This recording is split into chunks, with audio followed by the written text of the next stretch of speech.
Terima kasih Datuk Edi Pertua.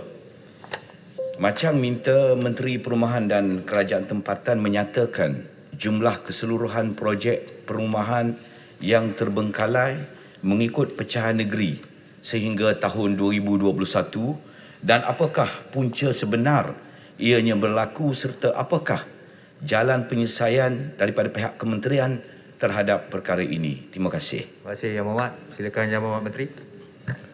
Baik, bismillahirrahmanirrahim. Assalamualaikum warahmatullahi taala wabarakatuh dan salam sejahtera. Terima kasih kepada Yang Berhormat daripada Macang. Untuk makluman Yang Berhormat, sehingga 30 September 2021, sebanyak 79 projek perumahan swasta meliputi 17,724 unit rumah telah disahkan sebagai terbengkalai di Semenanjung Malaysia mengikut Akta Pemajuan Perumahan, Kawalan dan Pelesenan 1966 dan kesemua projek ini melibatkan 11,824 orang pembeli.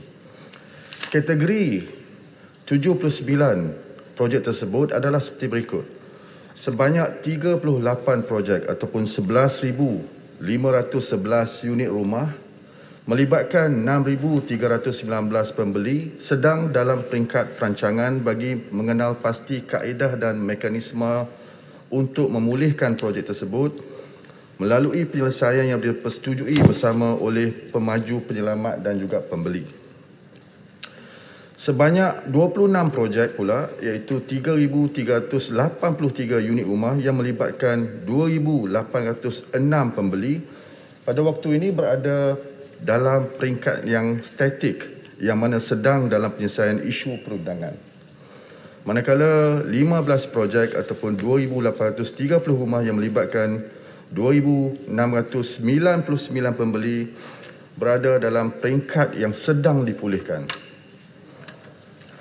Sebagai untuk makluman berkaitan dengan pecahan projek perumahan swasta terbengkalai mengikut negeri sehingga 30 September 2021.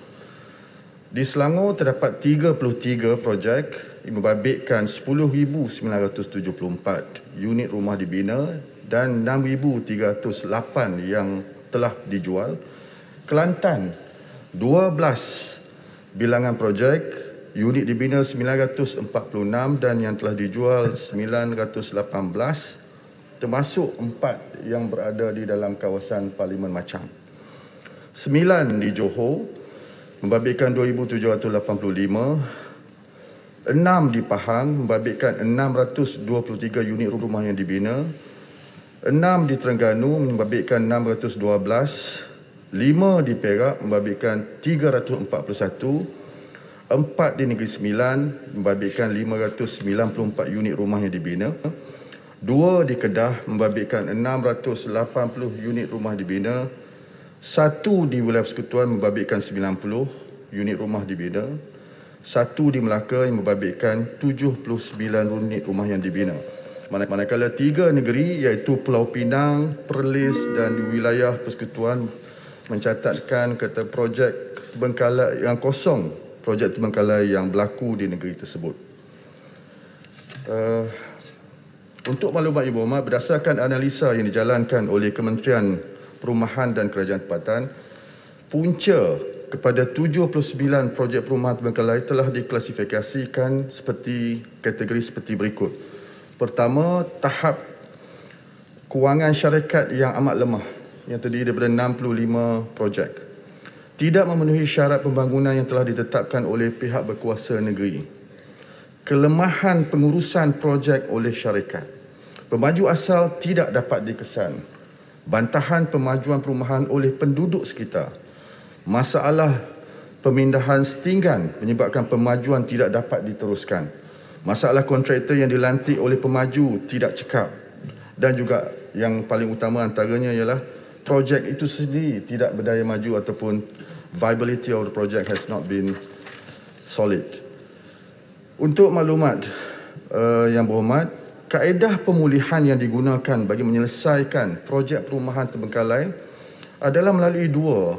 Satu adalah mediation, the other one adalah melalui intervention bagi tujuan memastikan projek pemulihan ini dapat diselesaikan. Sejak tahun 2009 sehinggalah pada saat ini, alhamdulillah KPKT telah berjaya menyelesaikan projek perumahan swasta terbengkalai sebanyak 215 projek, iaitu sebanyak 59,090 unit rumah dan yang membabitkan atau melibatkan seramai 39,247 orang pembeli. Terima kasih. Terima kasih. Soalan tambahan pertama. Terima kasih sekali lagi Datuk Yang di-Pertua. Terima kasih atas jawapan daripada Yang Berhormat Menteri. Yang Berhormat Menteri ada menyebut tadi senarai projek-projek terbengkalai mengikut negeri-negeri, dan sekali lagi saya sebut di sini di Kelantan 12 projek terbengkalai yang mana unit rumah yang dibina berjumlah 946 dan jumlah pembeli ialah 918. Dan di Machang sendiri ada 4 projek seperti Taman Seri Jaza, Taman Seri Bistari, Taman Perisai Kemuning dan Taman MJ Kemuning 2. Soalan tambahan saya, berapakah nilai sebenar keseluruhan projek yang terbengkalai ini di seluruh negara?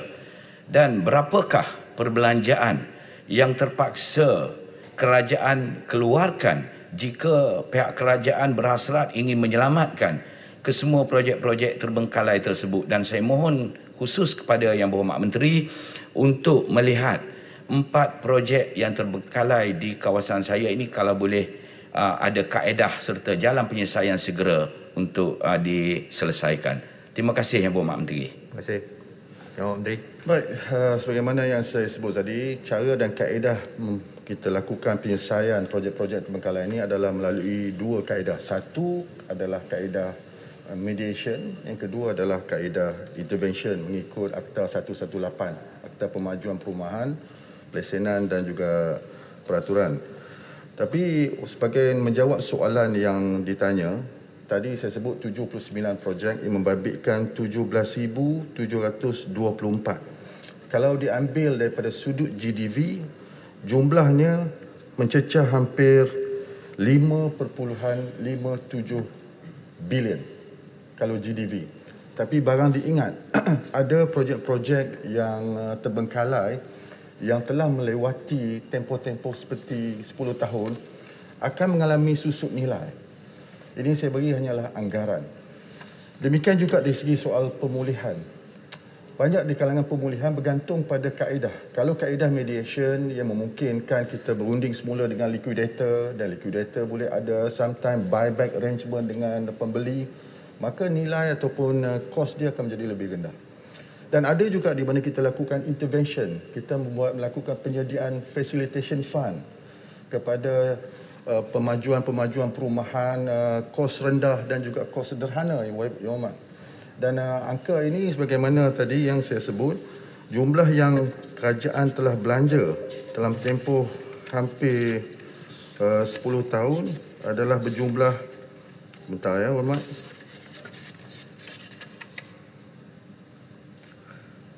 219,793. Ini adalah yang direct intervention yang kita sediakan facilitation sehinggalah rumah itu selesai. Jadi untuk Machang, saya nak maklumkan keempat-empat projek perumahan ini membabitkan 96. Dan 3 daripadanya adalah berada pada peratusan 95. Malahan 3 daripada 4 tersebut telah pun diduduki. Maka insya-Allah sebagaimana yang diminta, insya-Allah kita akan cari kaedah penyelesaian dan saya jangkakan ia adalah suatu yang berada di peringkat yang akhir dan saya rasa mungkin bukan sukar untuk diselesaikan. Terima kasih. Terima kasih. Bukit Bintang. Terima kasih Datuk Yang di-Pertua soalan tambahan. Saya ingin bertanya Yang Berhormat Menteri, adakah memandangkan projek perumahan terbengkalai amat membimbangkan, khususnya pemberi rumah pertama kali? Adakah kerajaan atau kementerian akan set up satu polisi, ya, build first sell later, satu polisi yang boleh menjamin pemberi akan dapat rumah? Saya minta penjelasan dari Yang Berhormat. Ya, terima kasih Hormat. Memang itu antara kaedah yang terbaik, iaitu build and sell. Dan setakat ini hanya ada 4 pemaju dia yang dapat melakukan kerana kedudukan kewangan mereka yang kuat. Dan mereka yang melakukan build and sell ni tak payah memohon pun APDL, Advertising Permit dengan Developer License. Namun pada waktu ini keupayaan amat terbatas. Cuma menjawab kepada soalan Yang Berhormat, antara yang akan saya telitikan adalah soal kata penambahbaikan dan pindaan-pindaan dalam Akta 118 ini sendiri, yang perlu kita lakukan untuk memberi jaminan yang jauh lebih kuat dan padu kepada pembeli, nasib-nasib pembeli. Antaranya ialah bila mana kita letakkan setiap pemaju dia kena letak saham deposit.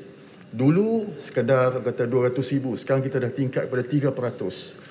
Dan di bawah section, di bawah section 6 kalau tak silap saya, ketua pengawal, menteri dan juga KSU mempunyai kuasa bila mana duit itu dimasukkan dalam HDA.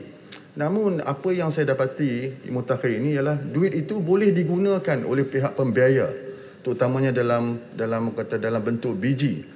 Ini menyebabkan kepentingan pembeli-pembeli tak dapat dijaga secara lebih terbela. Jadi antara pendekatan yang akan datang insya-Allah, selain daripada build and sell yang mungkin saya akan cari some few dedicated developer yang boleh lakukan, pindaan pada Akta 118 ini pun akan dilakukan. Terima kasih.